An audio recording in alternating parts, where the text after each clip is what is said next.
Hello everyone! This game was played in 2010 World Team Championship, and I remember the first time I saw this game, I thought to myself, man, this guy really has style. And the guy I'm talking about is Hikaru Nakamura. This game he's playing against Boris Gelfand, and Boris Gelfand in 2010 he was extremely strong.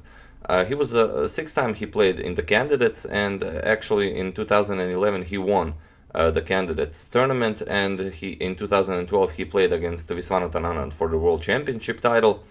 And well, it was a very close match. Out of 12 games it was 6-6 in the end, but he lost in the playoffs.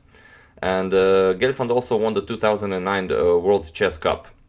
So we could probably say that this was Gelfand at his strongest.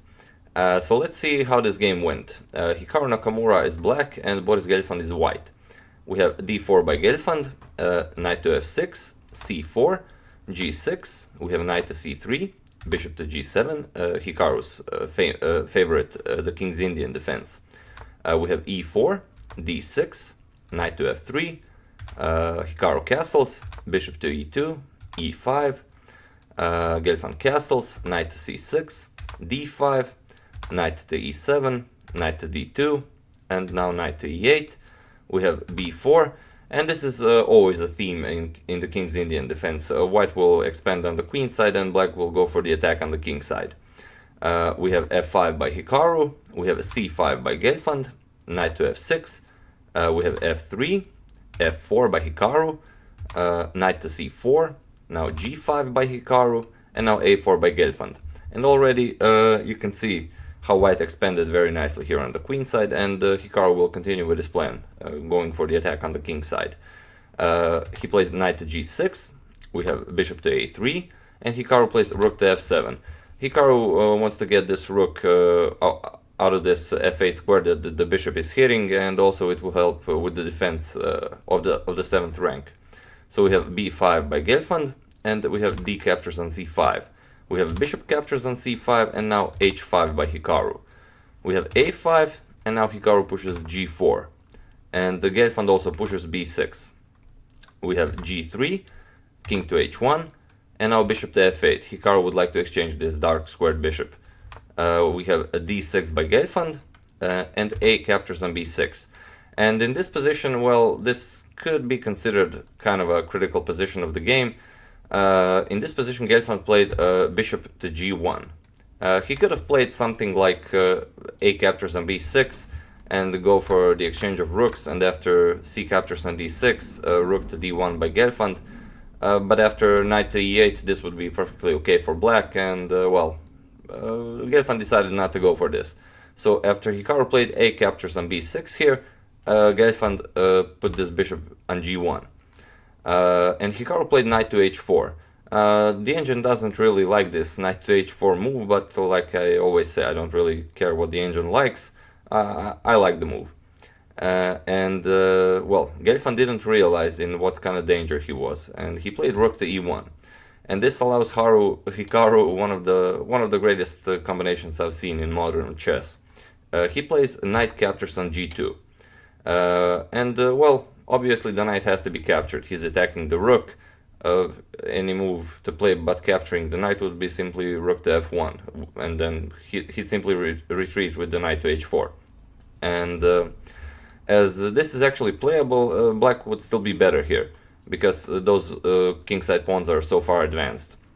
But Gelfand finds an interesting idea. Gelfand plays d captures on c7. He wants to exchange queens, and if Hikaru went for this, for example, if Hikaru played queen captures on d1, rook captures on d1, now Hikaru has to get this knight out of harm's way. For example, knight to h4, we have h captures on g3, f captures on g3, and a captures on b6. And this would be excellent for white. Actually, this would be winning for white. So this is actually the position Gelfand saw when he played the d captures on c7. But Hikaru has another idea here, and this is where it all starts. Hikaru plays a knight captures an e1. He's given up a whole queen here, and of course the queen cannot be captured. If the queen is captured, then simply pawn to g2 will be checkmate. So, like I said, Hikaru offers his queen. And as it cannot be captured, Gelfand plays queen captures on e1. He captures the knight. And here Hikaru continues with his attack. He plays g2 with check. Only move is king captures on g2, and now rook to g7 check. So he plays king to h1. Of course not king to f1, then bishop to h3 would be crushing, and on king to f2, then bishop to c5 also crushing. So king to h1 pretty much only move. And here Hikaru plays another fancy move. He plays bishop to h3, trying to sacrifice his queen for the second time this game. And again, the queen cannot be captured because simply bishop to g2 will be checkmate. So this has to be stopped, and Gelfand plays bishop to f1. But now Hikaru again finds a very, very nice move and a very creative move. He plays queen to d3, now trying to give up the queen this way. He's offering a queen here, and of course the bishop cannot capture the queen. If the bishop captures, then simply bishop to g2 checkmate finishes the game. But there is also the threat of queen captures on f3 here. If queen captures on f3, bishop to g2, then queen captures on g2 will be checkmate. Well, okay. If, for example, even bishop captures on h3, then queen captures on f3, bishop has to block, and this will be checkmate. So again, the queen cannot be captured. So this has to be stopped, and Gelfand plays knight to e5, capturing the pawn. And now he's protecting f3, so he's stopping this threat, and he's also attacking the queen with the knight now. And here, another brilliant move. Hikaru tries to sacrifice his queen for the fourth time. He plays bishop captures on f1. And now again, even this knight cannot capture the queen, as bishop to g2 will be checkmate again.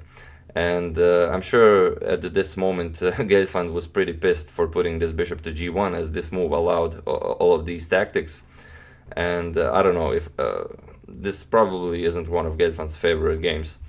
So Gelfand captures the bishop, queen captures on f1, and Hikaru captures the knight, queen captures on c3.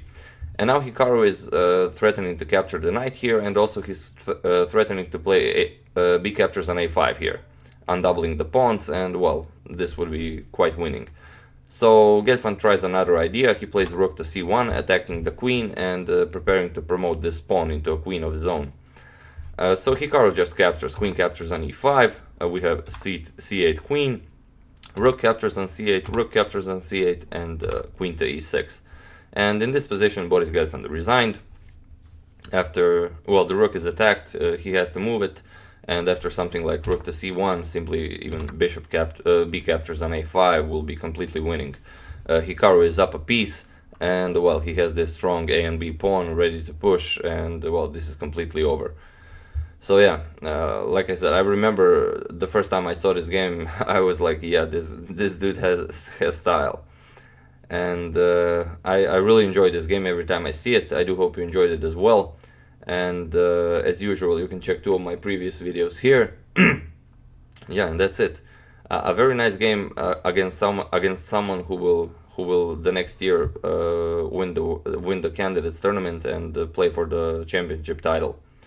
So yeah, very nice game by Hikaru Nakamura.